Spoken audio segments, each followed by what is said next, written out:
오늘 아침 우리에게 주시는 하나님의 말씀은 마태복음 21장 23절로 32절까지 말씀입니다. 신약 성경 35면 마태복음 21장 23절로 32절까지의 말씀을 제가 봉독하도록 하겠습니다. 이 기록된 계시의 말씀을 봉독할 때에 지금도 살아 계셔서 우리 각 사람 심령 안에 실체로 거하시는 주님의 음성을 친히 들으시기 바랍니다. 예수께서 성전에 들어가 가르치실세 대제사장들과 백성의 장로들이 나와 가로되 내가 무슨 권세로 이런 일을 하느냐 또 누가 이 권세를 주었느냐. 예수께서 대답하시되 나도 한 말을 너희에게 물으리니 너희가 대답하면 나도 무슨 권세로 이런 일을 하는지 이르리라. 요한의 침례가 어디로서 왔느냐 하늘로서냐 사람에게로서냐. 저희가 서로 의논하여 가로되 만일 하늘로서라 하면 어찌하여 저를 믿지 아니하였느냐 할 것이요 만일 사람에게로서라 하면 모든 사람이 요한을 선지자로 여기니 백성이 무섭다 하여 예수께 대답하여 가로되 우리가 알지 못하노라 하니 예수께서 가라사대 나도 무슨 권세로 이런 일을 하는지 너희에게 이르지 아니하리라. 그러나 너희 생각에는 어떠하뇨? 한 사람이 두 아들이 있는데 맏아들에게 가서 이르되 예 오늘 포도원에 가서 일하라 하니 대답하여 가로되 아버지여 가겠소이다 하더니 가지 아니하고 둘째 아들에게 가서 또 이같이 말하니 대답하여 가로되 실소이다 하더니 그 후에 뉘우치고 갔으니 그 둘 중에 누가 아비의 뜻대로 하였느뇨. 가로되 둘째 아들이니이다. 예수께서 저희에게 이르시되 내가 진실로 너희에게 이르노니 세리들과 창기들이 너희보다 먼저 하나님의 나라에 들어가리라. 요한이 의의 도로 너희에게 왔거늘 너희는 저를 믿지 아니하였으되 세리와 창기는 믿었으며 너희는 이것을 보고도 종시 뉘우쳐 믿지 아니하였도다. 아멘. 예수께서 이제 성전에 들어가셔서 비둘기 파는 자, 돈 바꿔주는 자, 상과 의자를 엎으시고 이렇게 막 쫓아내는 그런 모습들을 성전 안에서 이제 제사장들이 보니까 당연히 불만이죠. 아니 왜냐면은 제사장이 요즘으로 따지면 목사 이렇게 되는데 목사가 자기 교회에 어떤 사람이 들어와 가지고 막 그 예배를 드리고 있는 사람들을 쫓아내고 이런 식이니까 굉장히 그 불만이 있었죠. 그래서 23절에 보면은 예수께서 성전에 들어가 가르칠세 대제사장들과 백성의 장로들이 나와서 가로되 내가 무슨 권세로 이런 일을 하느냐 또 누가 이 권세를 주었느냐 라고 묻습니다. 야, 너 누군데 어디서 굴러 먹다가 온 뼈다군데 성전에서 이러고 있냐 이렇게 묻는 거죠. 그런데 이제 이 성전에도 병사가 있어요. 그러면 이제 쫓아내면 될 텐데, 그러니까 와서 이제 일단 예수님한테 이렇게 타진을 하는 이유는 그 앞에 14절에 보면은 소경과 전원자들이 성전에서 예수께 나오며 고쳐주셨다. 그러니까 막 이렇게 능력이 있으니까, 그러니까 함부로 대하지는 못하겠고, 그렇다고 해서 그냥 놔둘 수도 없는 문제니까. 왜냐면 이게 그 비둘기 파는 사람, 돈 바꿔주는 사람, 이 사람들이 그러니까 제사를 드리려면 필요한 사람들이고 이 사람들이 없으면 제사가 제대로 진행이 안 되는데 6월절에 사람들이 많이 몰려와가지고 제사를 그러니까 안 그래도 막 이렇게 그 사람들이 너무 성전에 많이 와가지고 제사를 지내는 바람에 이 제사들이 적체돼가 있는데 그 사람들을 쫓아내고 이러니까 지금 막 제사가 제대로 진행이 안 되는 거예요. 그러니까 이 제사장이 와가지고 이렇게 나무라는 거죠. 너 누군데? 네가 지금 누군데 이렇게 성전에서 난동을 피우느냐? 이렇게 이야기를 하는 겁니다. 그래서 이게 누구요? 그러니까 무슨 권세로 이렇게 하느냐? 이 권세를 누구한테 받았느냐? 이 말은 그러니까 그 소경과 전원자들을 이제 고치는 거 보니까 좀 대단은 해요. 그러니까 야, 너 어느 귀신 들려서 막 이렇게 사람들을 고치는 것 같은데 네가 섬기는 귀신이 누구냐? 이렇게 묻는 거죠. 우리는 하나님을 섬기는 하나님의 대사장이다. 근데 너는 어느 신을 섬기고 있는, 어느 귀신을 섬기고 있는 무당이야. 이렇게 소속을 대라. 이렇게 다그치는 거죠. 그러니까 이제 예수님께서 뭐라고 대답을 하시느냐 하면 24절에 예수께서 대답하시되 나도 한 말을 너희에게 물으리니 너희가 대답하면 나도 무슨 권세로 이런 일을 하는지 이르리라. 그렇게 하신 다음에 뭐라고 하느냐면은 25절에 요한의 침례가 어디로서 왔느냐? 하늘로서냐? 사람에게로서냐? 라고 묻습니다. 그러니까 여기에 대답하면 나도 대답하겠다 이 말이죠. 근데 여러분은 이 예수님의 그 질문에 대해서 좀 이상한 점이 없었습니까? 예수님께서 애초에 이제 성전에 들어오셔가지고 비둘기 파는 자와 돈 바꿔주는 사람들을 이렇게 내쫓으면서 그 이유를 어떻게 이야기를 하냐면 13절에 보시면은 내 집은 기도하는 집이라 일컬음을 받으리라 하였거든 너희는 강도의 구류를 만드는 도다. 이렇게 말씀하셔서 내쫓았어요. 그러니까 이게 뭐냐면 그 13절 처음에 보면은 기록된 바 구약의 말씀을 인용해서 예수님의 하시는 일을 이제 정당화시킨 거죠. 그러니까 이제 말씀으로 이렇게 모든 것을 하셨다 이겁니다. 그리고 예수님이 평소에 뭐 누군가가 이렇게 와서 질문하거나 이렇게 그 토론을 하게 될 경우 예수님께서 자주 구약을 인용하셨거든요. 근데 오늘 본문을 보시면은 제사장과 장로들이 야, 너 무슨 권세로 이러느냐? 누가 이런 권세를 주디? 라고 물어보니까 예수님께서 이번에는 그 구약을 인용하시지 않고 침례 요한 이야기를 합니다. 아니 왜요? 그 지금까지 해오셨던 것처럼 구약을 인용해서 이 제사장들이 찍소리도 못하게 하면 될 텐데 왜 느닷없이 침례 요한에 누구에게로서 왔는지를 대받아 질문을 하신다 이겁니다. 왜 그럴까요? 그러니까 예수님이 왜 이렇게 하시는지를 알려면은 늘 제가 말씀을 드린 것처럼 문맥을 따라서 생각을 해야 됩니다. 그냥 왜 이럴까 하고 자기 마음대로 고민을 하면은 늘 문제가 되는 것이 성경의 뜻과 상관없이 자기 마음대로 해석이 될 가능성이 크기 때문입니다. 그렇다면 예수님은 왜 구약 말씀으로 인용하시지 않고 그 앞에 단락에서도 분명히 이렇게 그 성경을 인용해서 성전 정화를 하셨는데 그 성전 정화를 하는 이유를 묻는 제사장과 장로들한테는 왜 침례 요한의 질문을 하셨냐 이거죠. 이상하잖아요. 그랬을 때 우리가 이것을 그냥 해결하려고 하지 말고 문맥에 따라서 우리가 예수님이 왜 이렇게 하셨는지를 우리가 알아야 이게 성경적인 해석이 된다는 이야기가 됩니다.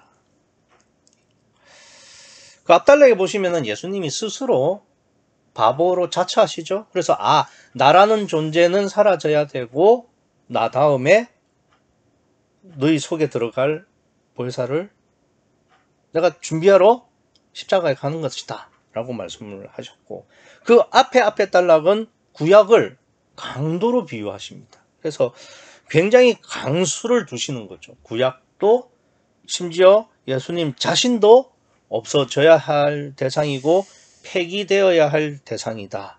그래서 뭐 구약도 폐지되어야 되고 예수님 자신도 십자가에 못 박혀서 없어져야 되는 존재다. 딱 그렇게 하시는 최종적인 이유와 목적은 뭐냐?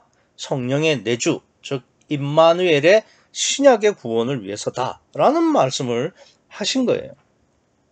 그러면 이제 오늘 예수님께서 왜 구약을 말씀을 인용하시지 않고 침례 요한으로 대답을 하셨느냐, 그리고 그 침례 요한으로 대제사장과 이 백성들의 장로에게 대답을 요구하시게 하셨느냐, 요 점을 우리가 알 수 있는 거죠. 금방 말씀드린 것처럼 구약도 예수님도 신약을 위한 과정이죠. 준비죠. 예비다 이 말입니다. 특별히 이제 구약과 신약 사이에 예수님은 구약과 신약을 이렇게 마중물처럼 이렇게 예비하는 그러한 존재로 자처하셨고 그렇기 때문에 이 세상에 육신을 입고 오셨고 십자가를 지러 지금 가시는 겁니다. 그러니까 이 점을 볼 때 침례 요한과 닮아 있죠. 왜냐? 침례 요한이 광야에서 뭐라고 했습니까? 외치는 자의 소리가 있어 가로되 나는 예비자다. 나는 그의 신들매 들기도 감당치 못한다. 그러나 나는 그가 아니고 내 뒤에 오시는 자가 하나님이시다. 라고 예비를 했던 거예요. 그러니까 침례 요한의 침례가 하늘로서냐 사람에게서냐? 당연히 하늘로서 온 거죠. 근데 그 침례 요한이 예수님을 예비한 예비자였다 이거죠.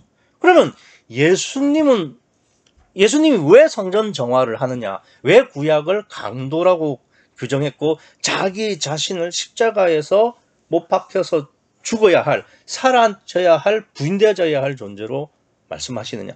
그것은 침례 요한이 예수님을 예비했듯이 예수님 역시 임마누엘의 신약 구원을 예비하시는 존재라는 의미로 침례 요한의 비유를 드시는 겁니다. 그래서 예수님은 예수님 당신을 침례 요한이 예비했듯이 예수님 자신도 보혜사를 예비하는 예비자라는 의미로 침례 요한을 가지고 오시는 겁니다. 그러니까 이 점을 우리가 좀 아셔야 됩니다. 그래서 예수님이 구약으로 충분히 대제사장과 그러니까 백성의 장로들을 제압하실 수 있죠. 그런데 그러지 않고 이 대제사장과 그러니까 백성들의 장로들이 잘 알고 있는 침례 요한을 데리고 와서 예수님이 왜 성전 정화를 했고 왜 십자가를 지러 가시는지를 침례 요한을 통해서 말씀하시는 거죠. 왜냐하면 침례 요한이 예수님을 예비했듯이 예수님도 보혜사를 예비하는 그러한 존재라는 것을 말씀하시기 위해서입니다. 근데 사실은 그러니까 이게 이제 로고스 쪽으로 보면 그러니까 구원의 일련의 절차로 보면은 예수님께서 보혜사를 예비하는 예비자로서 그러니까 구약과 신약의 중간쯤에 계시면서 구약을 폐지시키고 신약을 예비하는 존재로서의 예수님의 자기 위치를 정확하게 말씀하셨고, 그러니까 예수님은 신약을 그러니까 보혜사를 예비하는 예비자라고 말씀하셨습니다. 그러니까 이거는 이제 그 구원사적인 의미에서 보면은 예수님은 신약을 예비하는 예비자다 이렇게 이야기를 할 수 있는데 그 이면에는 또 어떤 의미가 있냐면은 그러니까 예수님께서 보혜사를 예비하시는 예비자가 됐다는 말은 자기 부인을 의미합니다. 왜 그러냐면은 보세요. 지금 보혜사는 성령 하나님이십니다. 그리고 예수님은 성자 하나님이시고요. 그러니까 위격으로 보면은 성부 하나님이 제1위격, 제일 근원이 되시고 본질적인 분이 되시고 그 다음이 성부 하나님으로부터 나온 성자 하나님이죠. 그래서 예수님이 두 번째 위격입니다. 그리고 성령 하나님은 하나님의 영으로서 성부 하나님의 영으로서 성부 하나님의 일을 이 땅에서 실현하시는 분이에요. 그러니까 제3위격입니다. 그러니까 당연히 우리가 그 위격으로 보면은 성령 하나님이신 보혜사가 성자 하나님이신 예수님을 예비하는 게 맞죠. 그렇지 않습니까? 그게 자연스러운 이야기죠. 근데 지금 실제는 어떻게 되고 있냐면은 성자 하나님이신 예수님께서 성령 하나님이신 보혜사를 지금 예비하고 있다 이겁니다. 이게 순서가 바뀌었죠. 그러니까 이게 무슨 이야기가 되느냐면은 구원사적으로는 분명히 예수님께서 보혜사를 예비하는 것이 맞고 그래서 신약이 시작되는 거예요. 그러니까 보혜사 성령이 내주한 교회 시대인 신약의 시대가 시작되는 겁니다. 그건 이제 구원사적으로 맞는데 근데 그 내용을 보면은 성자 하나님이 성령 하나님을 예비했다는 것이 이게 약 모순이죠. 그럼 뭘 말씀하시려고 하는 거냐면은 자기 부인을 의미합니다. 그러니까 제2위격이신 그러니까 성자 하나님이신 예수님이 제3위격인 성령 하나님이신 보혜사를 예비한다. 요건 참 문제가 되는데, 모순인데, 이게 결국은 자기를 부인하는 것이 십자가의 목적이라는 이야기가 되는 겁니다. 그러니까 이제 지금도 그 교회에서는 예수님께서 내 죄를 사해 주시기 위해서 피 흘리셨다, 이렇게 이야기를 합니다. 물론 그게 없다는 게 아니에요. 분명히 예수님께서 시공을 초월해서 단 한 번으로 온 세상, 그러니까 뭐 과거, 현재, 미래의 모든 사람들의 죄를 사해 주신 것은 맞아요. 그건 맞는데, 그게 없다는 것이 아니라 그게 분명히 있고 맞는데, 그거는 아주 작은 의미라는 겁니다. 예수님이 십자가를 지는 의미의 가장 작은 의미고, 더 본질적이고 더 큰 이유는 뭐냐? 예수님께서 보혜사를 예비하셨다는 것은 완전한 자기 부인을 의미한다 이겁니다. 그래서 예수님이 지시는 십자가는 자기 부인을 의미하는 것이다. 그래서 예수님은 보혜사의 예비자시고 그림자다. 뭐 그렇게 말씀을 하시는 거죠. 그래서 예수님께서 보혜사를 예비하시려고 하니까 우선은 육체를 벗으셔야 되죠. 그러니까 이제 십자가를 지셔야 되는 거고요. 십자가를 지셔서 육체를 벗었다고 해서 끝나는 것이 아니라 육체를 벗는 동시에 부활하시죠. 그러니까 부활하신 다음에 승천하셔야 돼요.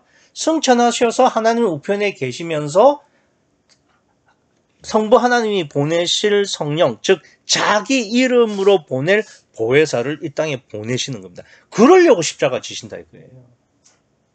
이 점을 잘 아셔야 됩니다. 그 중에서 예수님께서 보혜사를 예비한다는 것의 큰 의미가 뭐냐?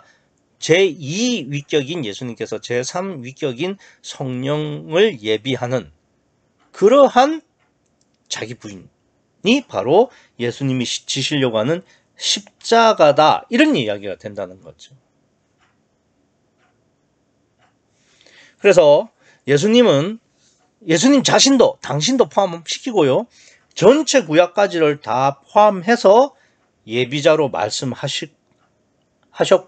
그래서 십자가를 지는 이유는 보혜사 성령으로 말미암는 임마누엘의 신약적 구원이 목적인 겁니다. 그래서 예수님은 그러니까 오직 보혜사를 이 땅에 오시게 하기 위해서, 그게 오직 성령이죠. 하기 위해서 자신이 온전히 부인되어지는 자기 부인이죠. 그래서 자기 부인을 통해서 오직 성령을 하시기 위해서 십자가를 지신다 이거예요. 그러니까 십자가 안에는 예수님께서 온전히 자기를 부인하는 것과 보혜사 성령을 보내기 위한 오직 성령, 이 두 가지가 포함되어 있어요.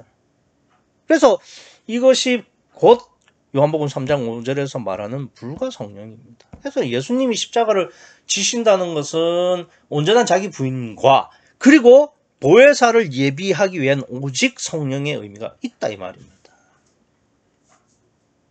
이 점을 잘 아셔야 되죠.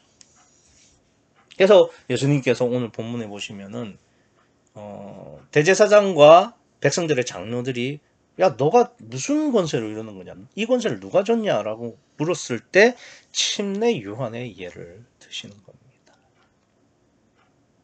그래서 예수님께서는 온전히 자기를 부인하고 오직 성령을 위해서 십자가를 지러 가시는데 이 예수님과 정반대의 믿음도 있죠. 그게 누구냐? 제사장과 백성들의 장로입니다. 제사장과 백성들의 장로는 오늘날로 따지면 목회자와 종교 지도자를 말하는 거죠. 그래서 이 사람들이 기독교와 교회를 이끌어가는 대표다, 이렇게 보시면 되죠. 목회자 그리고 장로 이렇게 볼 수 있죠. 그래서 사실은 이 제사장과 백성들의 장로는 하나님만 바라봐야 되는 사람들이고 하나님의 말씀에 따라서만 살아야 되는, 하나님의 말씀에 따라 죽고 사는 그런 사람들이어야 되죠. 근데 예수님은 아버지만을 바라며 오직 보혜사 성령을 보내기 위해서 자기를 온전히 부인하고 오직 성령이 오는 것을 원했죠. 그래서 물과 성령인데 그러니까 제사장과 백성들의 장로는 전혀 다르다 이겁니다. 그러니까 얼마나 형편이 없느냐. 25절을 보시겠습니다. 25절에 보면은 예수님께서 요한의 침례가 어디로서 왔느냐, 하늘로서냐, 사람에게로서냐 그랬더니 그 중간쯤에 이렇게 돼 있죠. 저희가 서로 의논하여 가로되. 의논했다 이거예요. 그래서 이게 얼마나 문제가 되는 거냐. 여러분들이 그러니까 여러분이 만약에 대제사장이고 장로인데 예수님한테 이런 질문을 들었으면 여러분은 어떻게 하겠어요? 예수님이 여러분한테 요한의 침례가 하늘로서냐 사람에게로서냐 라고 물으면 여러분은 어떻게 대답하겠습니까? 대답을 못한다 이러면은 우선은 성경을 살펴보거나 하나님 뜻이 무엇인지를 기도할 수 있겠죠. 성경을 보거나 기도를 할 겁니다. 이게 정상인 거죠. 만약에 설령 모른다고 해도. 그런데 이들은 지금 뭘 하고 있습니까? 25절에 중간쯤에 서로 의논했다는 거죠. 이게 문제라 이겁니다. 이게 문제. 우리에게 신앙적 고민과 갈등은 언제든지 있을 수 있죠. 또 우리가 살다 보면 고난은 늘 닥치게 되어 있습니다. 그랬을 때 우리의 신앙적 고민과 갈등 그리고 고난을 우리가 맞았을 때 그 기준을 어디에 둬야 되냐 이거죠. 여러분은 어디에 두고 있습니까? 내가 진짜 실제로 고난을 받고 있다. 신앙적인 갈등이 있다 이랬을 때 그걸 어디에 기준에 두고 생각을 하냐 이거죠. 사실 우리가 고난을 받을 때나 어떤 신앙적 갈등이 있을 때 늘 우리가 기준으로 삼아야 되는 것은 하나님의 말씀 아닙니까? 그러니까 하나님 말씀을 읽어도 잘 모를 때는 기도로 하나님의 뜻을 구해야 되는 거 아닙니까? 그런데 지금 이 대제사장들과 백성의 장로들처럼 서로 의논하면 사람이 기준이 아니냐 이거예요.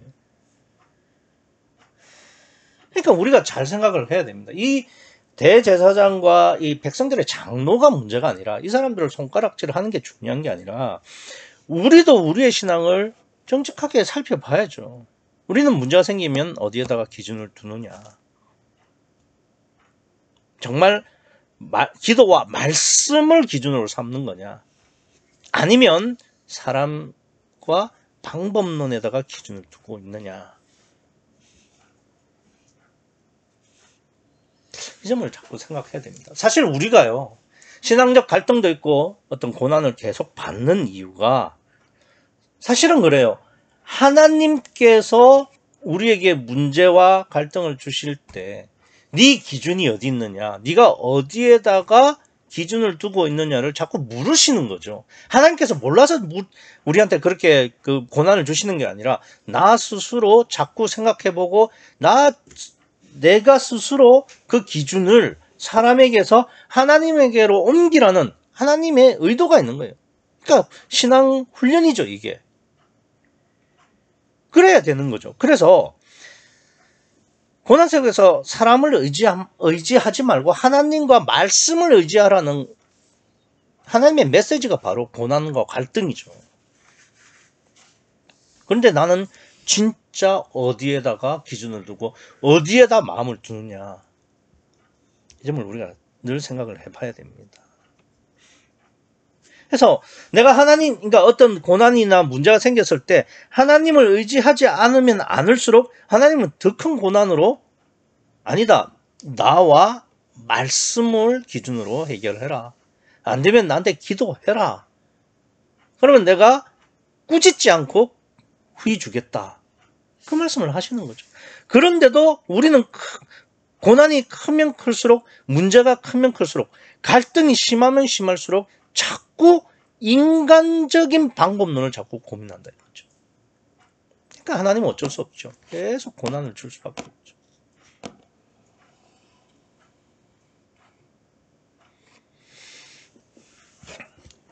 그러나 한 가지는 분명하죠. 우리가 고난을 받는다는 것은, 그것도 어떤 신앙적인 갈등과 고민이 있다는 이야기는 하나님께서 아직은 나에게 기회를 주신다는 뜻이고, 그래서 우리가 하나님과 말씀에다가 기준을 옮기기만 하면은 그러면 되는 거죠.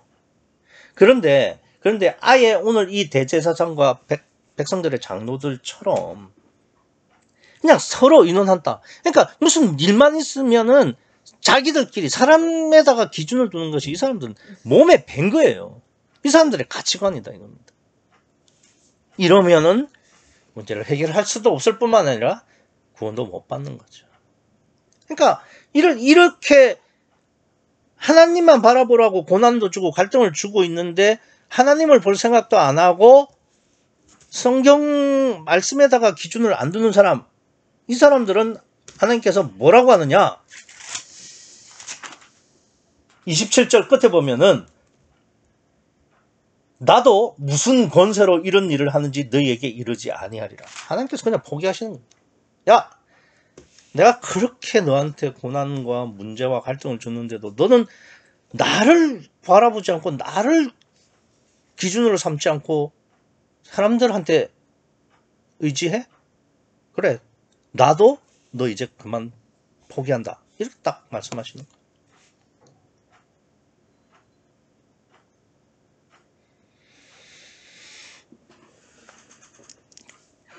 그래서 우리가 고난 받을 때 또 문제가 생겼을 때 신앙적인 갈등이 있을 때 사람이 아니라 하나님의 말씀을 기준으로 삼을 수 있는 그러한 믿음이 있어야 되는 거죠.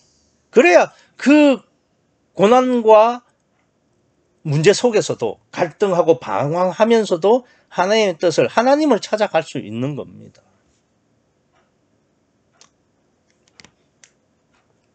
또 하나 우리가 생각해야 될 게 뭐냐? 그러니까 우리가 고난이나 문제를 가지게 됐을 때 사람이 기준인 것은 동일한데 사람과 상의한다는 것은 사람에게 의지하는 거잖아요. 그 사람에게 의지하고 그 사람이 뭐라고 하면 그 말이 맞나? 의지한다 이겁니다. 그런데 그거 말고 또 하나가 뭐냐? 25절에 보시면 요한의 침례가 어디로서 왔느냐? 하늘로서냐? 사람에게로서냐? 저희가 의논하여 가로되, 이거 의논한다는 것은 사람을다가 기준을 두는 동시에 사람을 의지한다는 뜻이죠. 그런데 가로되 만일 하늘로서라 하면은 어찌하여 저를 믿지 아니하였느냐 할 것이요. 26절 보시면 만일 사람에게로서라 하면 모든 사람이 요한을 선지자로 여기니 백성이 무섭다 하여 라고 되어 있습니다. 그러니까 사람을 기준으로 하고 있는 것은 사람과 의논하고 것과 똑같은데 의논하는 것은 의지하는 쪽이라면 무섭다는 쪽은 사람을 두려워한다는 것. 그러니까 똑같이 사람이 기준인 것은 동일한데 사람과 상의하는 그런 사람을 의지하는 것과는 반대로 사람을 두려워하는 것도 문제다 이겁니다. 그러니까 두려움과 공포는 인간이 가지는 기본적인 의식 중에 하나죠. 그런데 인간이 느끼는 의식 중에서 두려움과 공포가 가장 강력하게 고착이 됩니다. 왜냐하면 내가 두려움과 공포를 느끼는 그 순간까지는 진짜 아무 생각이 안 들어요. 그러니까 그때는 완전하게 하나님을 잊는다 이겁니다. 하나님의 말씀, 하나님 다 잊어요. 왜? 그 두려움과 공포에 강력하게 고착되기 때문입니다. 우리 기쁨을 한번 생각해 보세요. 기쁨은 내가 기쁘다가도 곧 다른 생각이 들 수 있어요. 그죠? 분노는 화가 났다가도 좀 시간이 지나면 이게 화가 사그라들거나 또 상대가 이해되기도 하죠. 근데 두려움과 공포는 시간이 아무리 지나도 이게 안 바뀝니다. 이게 트라우마라는 말 있잖아요.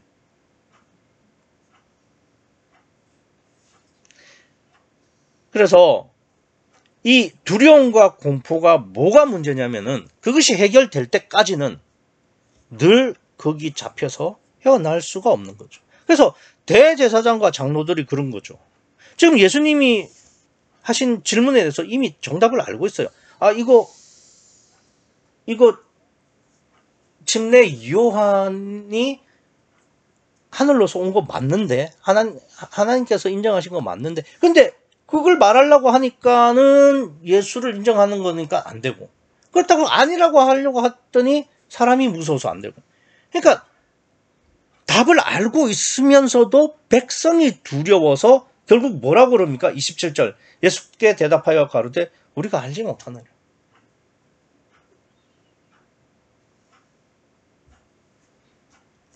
그러니까 이 두려움과 공포가 뭐가 문제가 되느냐.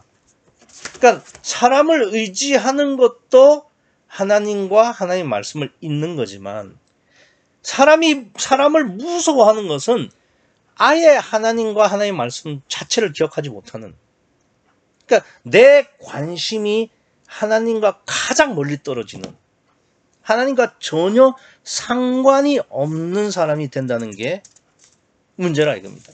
이런 사람들은 절대 구원받지 못하는 거죠.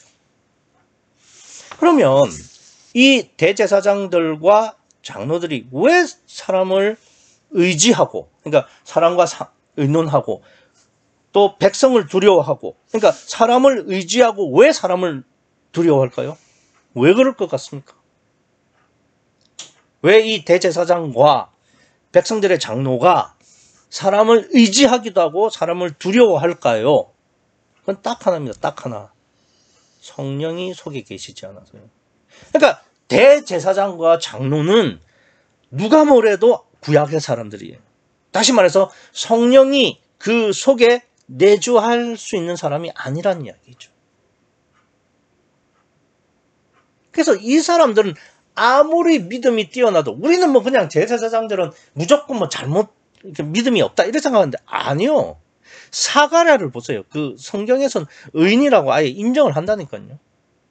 나 아리마떼 요셉 공회원입니다. 그러니까 이 사람들이 무조건 뭐 믿음이 안 좋고 그런 게 아니라 이 사람들도 믿음이 좋아요. 그런데 지금 성령이 말하려고 하는 것은 뭐냐면은 구약, 그러니까 성령이 내주하지 않는 구약의 믿음으로는 최대로 해봐도, 대제사장과 장로들을 기준으로 해봐도 사람만 의지하고 사람을 두려워하더라고요.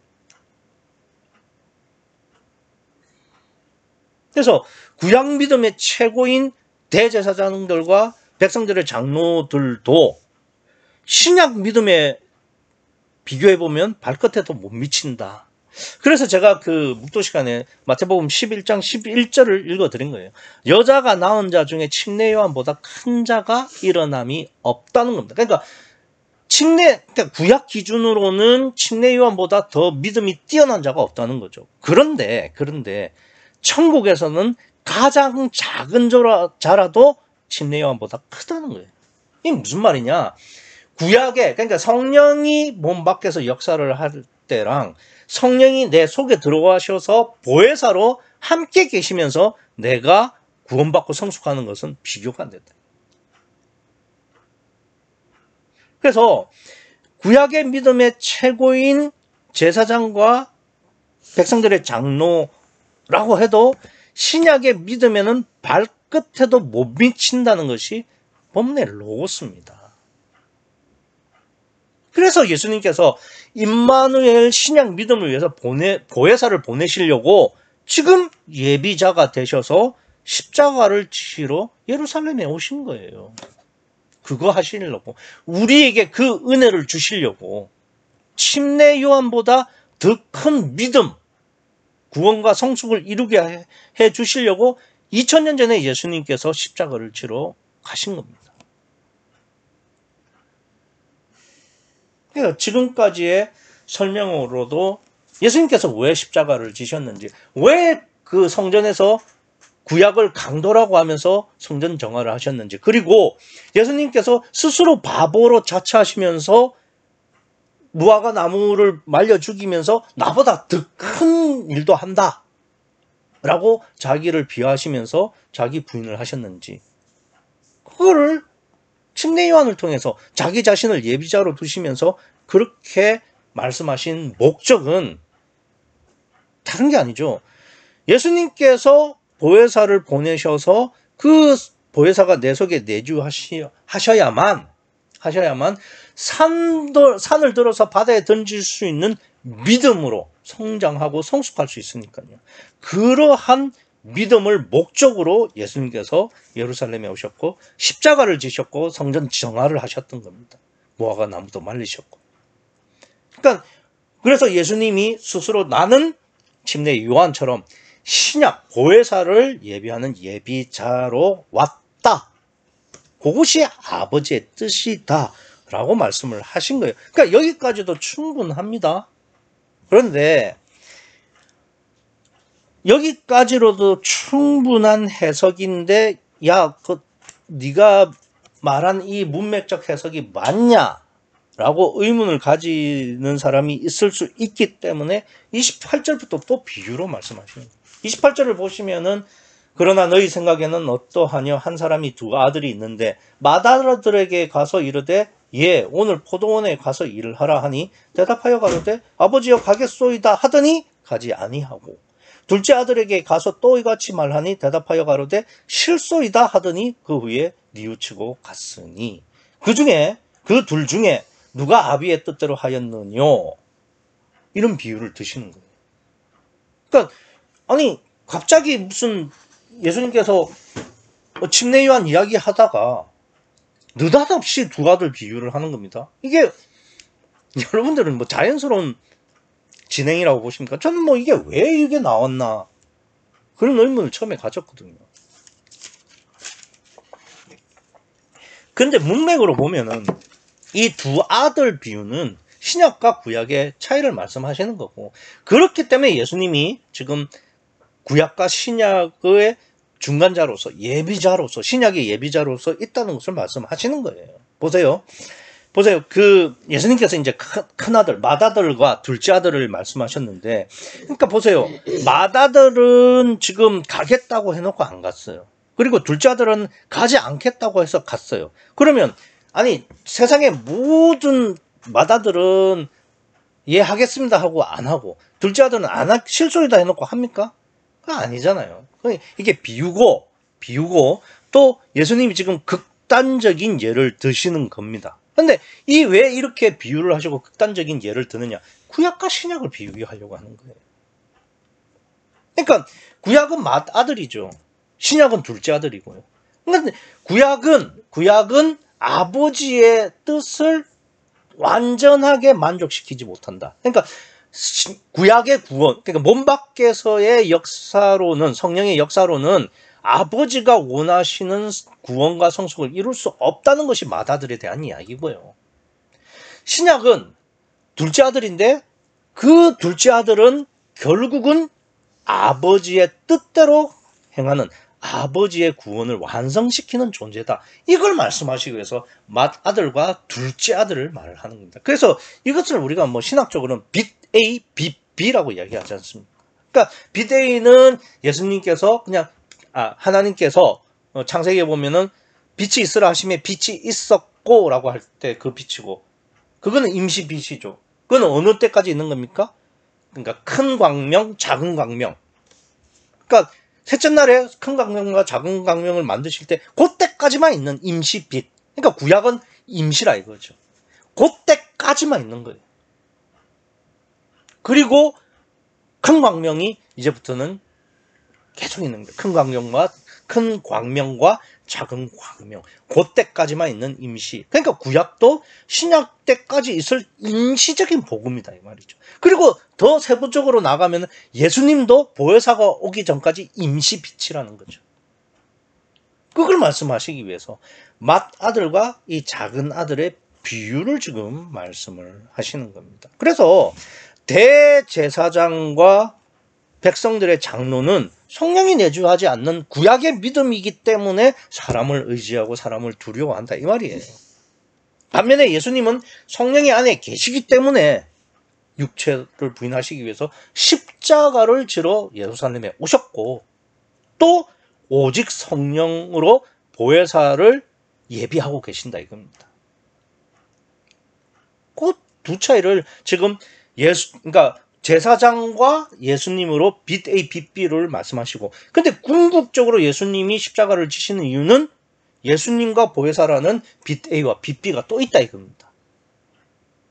이 점을 알아야 오늘 본문에서 왜 예수님께서 이 맏아들과 둘째 아들의 비유를 느닷없이 하는지를 알 수 있는 거죠.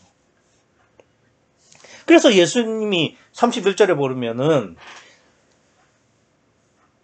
그들 중에 누가 아비의 뜻대로 하였느냐? 가로되 둘째 아들이니다 라고 대답을 하니까 예수님께서 뭐라고 하시느냐면, 예수께서 저에게 이르시되 내가 진실로 너희에게 이르노니 세리들과 창기들이 너희보다 먼저 하나님의 나라에 들어가리라.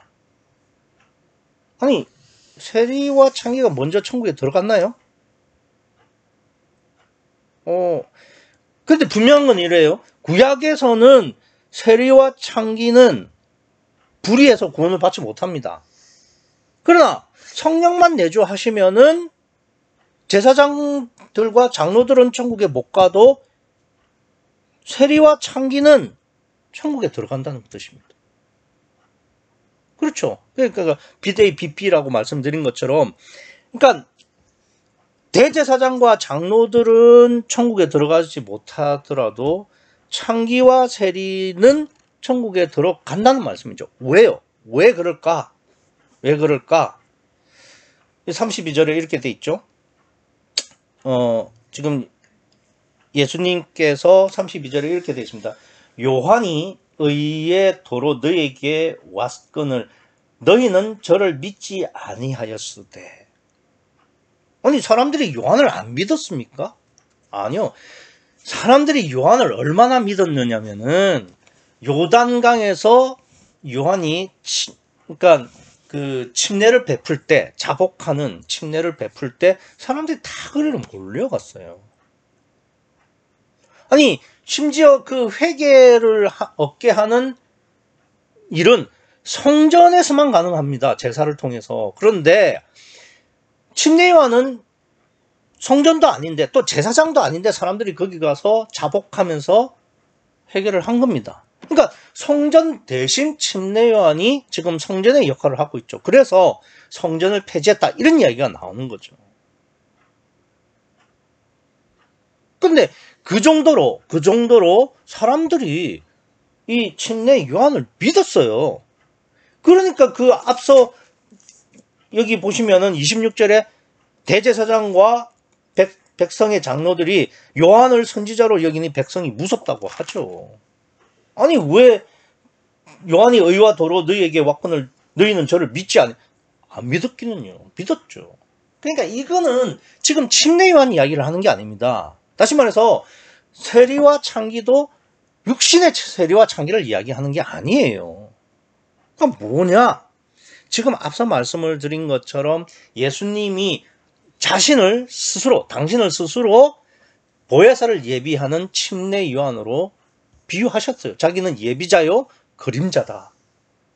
그러니까 지금 이 요한을, 그러니까 예수님이 이 땅에 임마누엘 복음을 가지고 오셨음에도 불구하고 대제사장과 장로들 그리고 많은 사람들이 예수님의 복음을 받아들이지 않았죠. 오히려 배척하고 또 끝내는 십자가에 못 박게 되죠. 그러니까 예수님이 이 땅에 왔으나 빛이 왔을 때 백성이 영접치 아니했다라는 말씀처럼 예수님의 복음을 이들이 들으려 하지 않았다 이거죠. 그러나 세리와 창기는 들었다라고 말씀하시는 의미는 무슨 말이냐면, 세리와 창기는 그 당시에 가장 업신여김을 받는 사람입니다. 그러니까 뭐 세리는 돈은 있었지만은 사람들이 멸시하는 존재, 창기는 말할 것도 없고요. 그러니까 육적으로는 가장 낮은 자인데 그 육적으로 가장 낮은 자가 침례 요한을 믿었다는 말은 예수님의 복음이 그 사람들의 심령에 전해졌다. 즉 육적으로 낮은 자는 곧 심령이 가난하다. 가난한 심령을 말하고, 가난한 심령이 예수님이 전하는 복음을 받았다는 이야기가 되는 거죠. 그래서 이 가난한 심령이 예수님이 전하는 참복음을 받고 구원받으면 이 사람들이 먼저 천국에 들어가는 겁니다.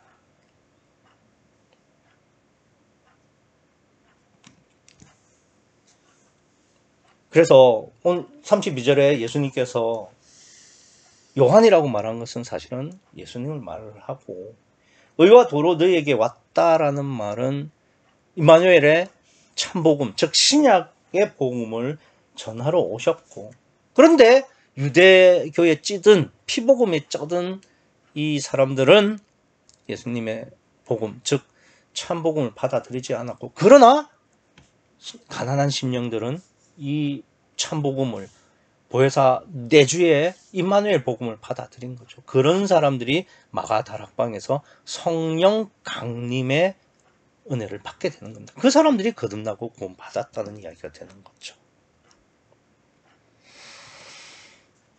그래서 우리는 삼위일체 하나님을 믿는 사람들입니다. 그래서 뭐 아무나 믿어도 돼요. 그러나 신학적으로는 지금 현재는 우리는 지금 내 속에 내주하실 보혜사를 믿어야 되고, 그분을 영접해 드려야 우리가 구원을 받는다는 그 신학적 정립은 있어야 된다는 거죠. 그래서 우리가 기도할 때에 그냥 예수님으로 기도하는 게 아니라 예수님의 이름으로 기도하죠. 그 예수님의 이름이 뭐냐? 내 이름으로 보내실 성령, 즉 보혜사다 이 말입니다. 그래서 기도도 보혜사에 의해서 성부 하나님께 전달이 되는 것이지, 내가 뭐 음성으로 말한다고 하나님께 직접 전달되지 않아요.